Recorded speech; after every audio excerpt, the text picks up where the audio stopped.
আজকে আপনারা দেখবেন বিভিন্ন টাটকা ফল কেটে মশলা মিশিয়ে তৈরি করা হচ্ছে মজার এই ফলের ভর্তা। দেখতে খুব লোভনীয়। বিস্তারিত ভিডিওতে তথ্য দেওয়া আছে, দেখতে থাকুন। ভর্তা বানায় বলেন তো? আমরা পেয়ারা, চালতা, আমলকি, কাঁচকলা, তেঁতুল, ধনেপাতা, লবণ, মরিচ, সরিষা বাটা। কেমন চলবে আল্লাহর রহমতে? আলহামদুলিল্লাহ ভালোই চলে। এখন কি কি দিছেন আপাতত, আর কি কি বাকি আছে? এখন এই পেয়ারা কলা দিতেছি আর লাস্ট খালি তেঁতুল আর মশলা দিব, ধনেপাতা, লবণ, এটা তেঁতুল দেখি এগুলো দিব। মেয়েরা বেশিরভাগ খায়, খুব টক, খুব ঝাল। পুরুষেরাও খায়, সিরিয়াল লাগাও। সিরিয়াল লাগায়? কেমন সিরিয়াল দেয় আপনার কাছে? হয় আজকে একটু বেশি কিনা খারাপ। যাক আলহামদুলিল্লাহ, আল্লাহ যদি রিজিকে রাখে তাহলে তো চলে আসবে। এগুলো কি দিতেছেন? কাঁচকলা, পেয়ারা। উনি খুব ভালো মতো এগুলো ম্যাশ করতেছেন, কারণ ম্যাশই হচ্ছে যে এই ভর্তার সবচেয়ে আকর্ষণীয় একটি দিক। এখন উনি দিচ্ছেন তেঁতুল। তেঁতুলের পরিমাণ ওনারা খুব ভালো মতোই জানেন।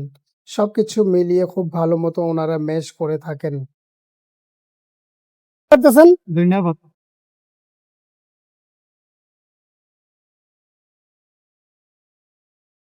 এটা কি না?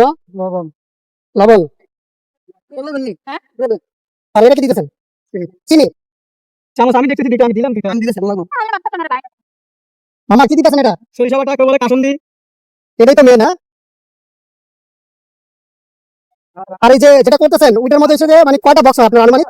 30, 30টা বক্স? 30টা, 35টা, আবার 25টা। সবসময় তো এক মাপে হয় না, কোনো বেশি হয়, একটু কম হয়।